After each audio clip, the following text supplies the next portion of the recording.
Hello, all benders and non-benders, and welcome back to Avatar Generations. And today we are going to be going over a free-to-play friendly guide for the Stage 5 Unagi, the first guide that I will be making of each of the boss fights, unless Boomy's just straight up impossible, we shall see.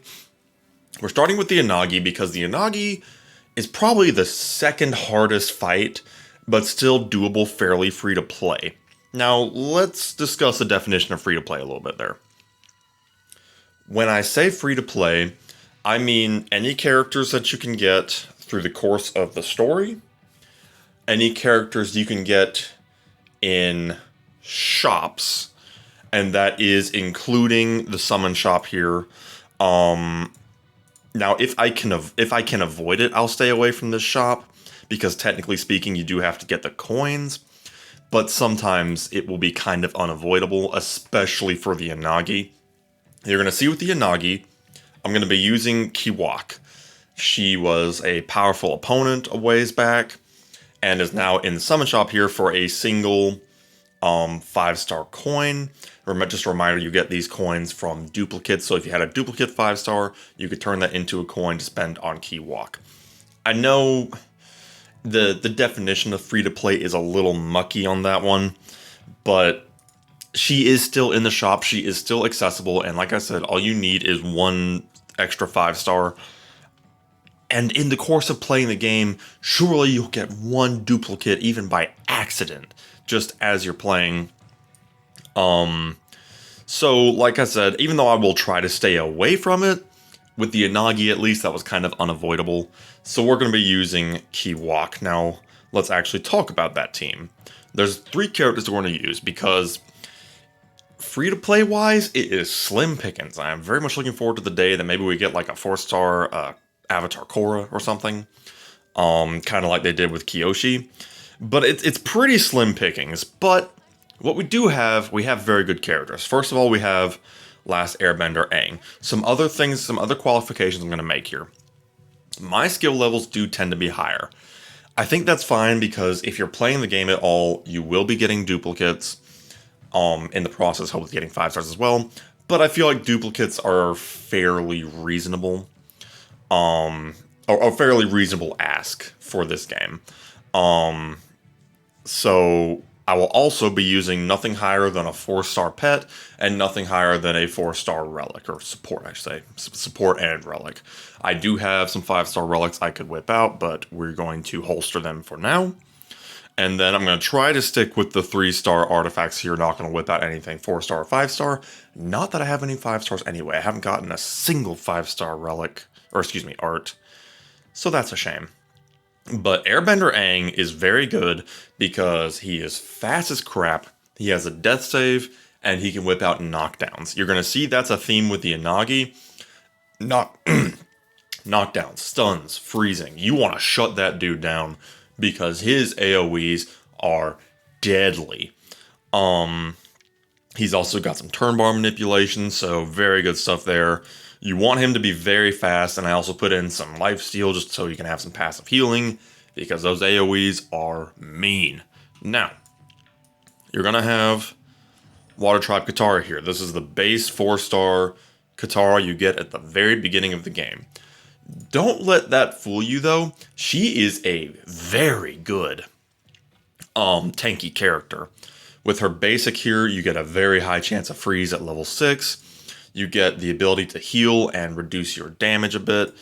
So she can do quite a lot here. Master level 3 here also has some turn bar stuff. So, very good stuff there. With Katara, let's see what I gave her. I gave her the Snow Leopard Caribou. Nice thing about Snow Leopard Caribou, very free-to-play friendly. You get him from several account level ups. Very easy to get. And then I also gave her Statue of Kyoshi, a tried and true relic. Just every time you take damage, you get a little bit of health back. So, very helpful stuff. And then I went full defense here with a healthy amount of accuracy. Accuracy is important. The Unagi has some pretty decent resistance. You want accuracy to make sure you're hitting those freezes. And then same goes for Aang, same goes for Kiwak in a second. Accuracy. You need that accuracy. So if we go down to Kiwak here, again, very important here. With Kiwak especially, you really want to get her up to her Master Level 3 if you haven't already, because it almost doubles your stun chance. Very important to keep in mind there, because Aang does not knock down often, and the freeze can be a little unreliable depending on how the turn order falls, so you really want that stun to stick. Again, also, death save. She has a death save, a very important death save. So even if you get utterly nailed by an AoE, you can survive for a bit. Her stuff, I also gave her a maximum defense set, although I might have mixed in some attack here. Or actually, no, I don't think I did. I think I just... Okay, I went for crit on this one. But the reason for that is the Unagi is very much a battle of attrition. You want to be in it for the long haul. You want to be in it so that when he does attack, you can take a hit and then have another shot at trying to stun him, and then Aang can heal himself. Katara can get some heals out there. You want to be in it for the long haul.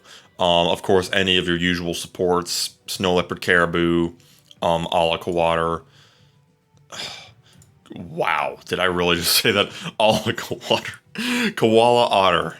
Koala Otter, you know, but probably not the strangest animal in the Avatar universe. And then I've equipped her with the Ice Totem. Of course, if you did summon on her, you've got quite a few options here, actually. If you summoned on her at the powerful opponent, you probably have some blades here. If you are in the newer area, the Hegemon's Folly, you might have some memorial statues. This one's not bad either. So you got a few options, but we're going to stick with the Ice Totem for now. Also, another Airbender's Flute if you do have it on hand. I really don't. So we're just going to stick with this and call it a day. So, like I said, I consider this free-to-play friendly because Kiwak is a character you will always be able to get. Now, it does have the little asterisk on there where it's like, you can only get Kiwak if you do get a duplicate 5-star.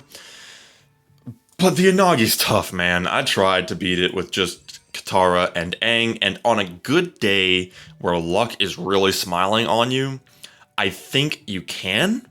I think you can beat it with just the two of them, but I've already burned 2 attempts on this thing trying to make that work, and it's hurting my resources. So, we are just gonna go into it like this. One more thing I would recommend. If you have it, for your support, I'd recommend going for the Koala Otter, especially if you've got it maxed out, but even if you're at low tier, this will increase the accuracy of your water characters, making sure that Katara's freezes are sticking and Kiwak's stuns are sticking. So, let's get into this. We're going to go over what the Unagi can do. Should you be afraid? Yes, the Unagi is very, very strong and does not follow the normal rules of characters. It has got quite a lot of abilities, and it's kind of a pain. So, we're going to get into this here and talk about what the Unagi can actually do. It actually has 2 sets of abilities here. If we take a look at this first one here, Lashing Wave, deals amplified damage to all enemies with a 25% chance to reduce the turn bar. Not a crazy high chance, although with its skill levels, it might be higher than that actually. Just kind of keep that in mind. It probably is a higher chance to reduce turn bar. So that's an AoE. If you have any like water elemental effects on you from his other attacks, it's going to try and make those last longer. Kind of important to keep in mind there. Water Blast. This one is strong. Deals water bending damage to all enemies straight up. This one is tough. And unfortunately, if you're building high accuracy, you probably don't have high resistance. So this one can hurt. This one can really hurt. Kind of something to keep in mind. That just really emphasizing how important it is to try and stun lock this guy. And then Serpent's Rage. Damage dealt against frozen targets is guaranteed to crit, and then enters Berserk mode when health crosses 75% and 35%.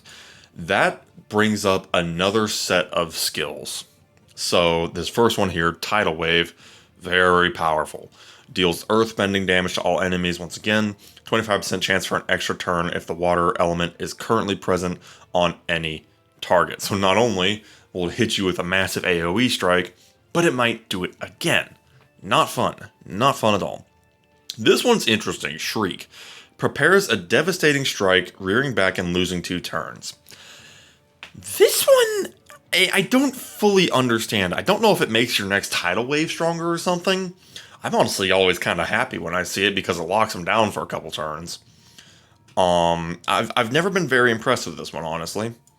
So, if you do see Shriek, unless there's something I am missing about what this thing does, then it's honestly kind of nice having to miss a couple turns, give you more time to get those stuns, get those knockdowns, all that jazz. And then if you take a look here at Berserk mode, skills are enhanced and the caster does take increased damage. Forcibly remove Berserk mode by dealing 25% of the target's max HP as damage. And increase turn bar by 100% when entering and leaving Berserk mode. So he does have a tendency to really, really combine those attacks. It can be rough. So, what we're going to do here, of course, start with Aang Special, see if we can get the knockdown. We do not. That is unfortunate. Unfortunate, but he just uses basics. That's not so bad. Now, what we're going to do here is we're going to be using Aang as a combo ender fairly often. Reason I say that is if you get the air element on him, it will decrease that attack, make him not hit quite so hard, and we're pretty much always going to use Kiwok's basic. We want those stuns. We want those stuns no matter what. We did not get it. That is unfortunate. We're having some rough luck here at the beginning. Now, unfortunately, we do get the stun, but when Aang attacks here, it's going to break that freeze. So, it is what it is. Hopefully, we won't be too punished for it. Oh, and we were punished horribly for it. Oh my goodness. Okay.